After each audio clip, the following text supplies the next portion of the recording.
Easy English Podcast. Let's start, guys. Hey, can I ask you something? What did you do this morning? No, really. Think about it for a second. Did you wake up, reach for your phone before you even opened your eyes properly?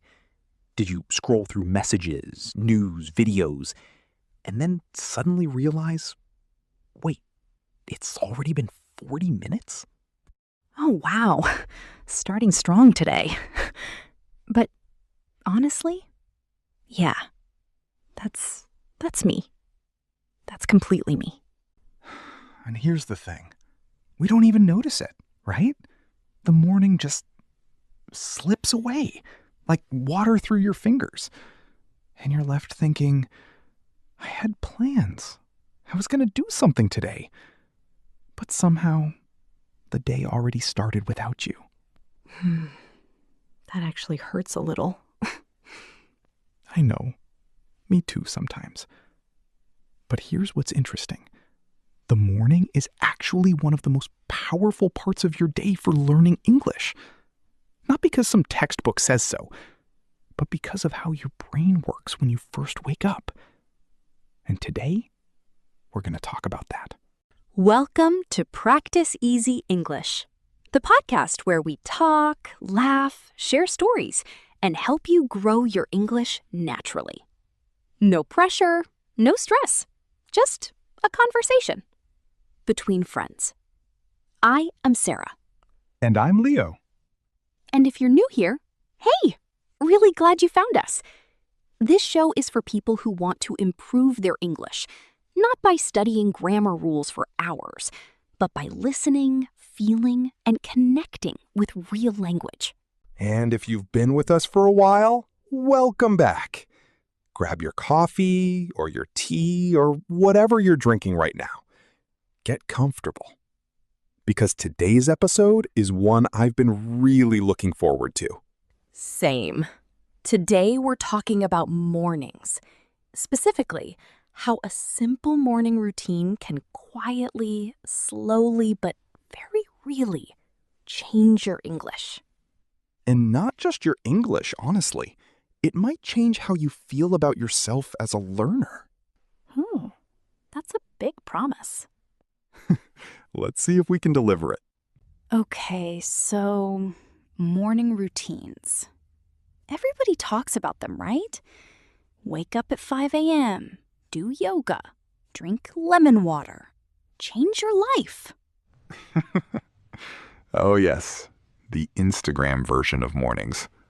Exactly. And then you actually try it once and you're like, it's dark outside. I can't see anything. Why am I doing this? But here's the thing. We're not talking about that kind of morning routine today. Okay, good.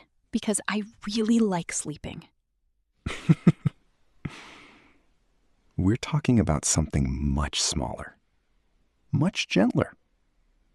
We're talking about tiny habits, little moments in your morning that you can fill with English. Not in a study hard way. More like watering a plant. You don't force a plant to grow. You just give it a little water, a little light, every single day. And slowly, without you even watching, it grows. I like that. So it's not about perfection, it's about consistency. Exactly. And I think that's something a lot of English learners struggle with. We think we have to study for 2 hours, or it doesn't count. Right. It's all or nothing. And that kind of thinking can be exhausting. It's like carrying a heavy backpack everywhere you go, every day. This feeling of, I didn't do enough. Oh, that feeling.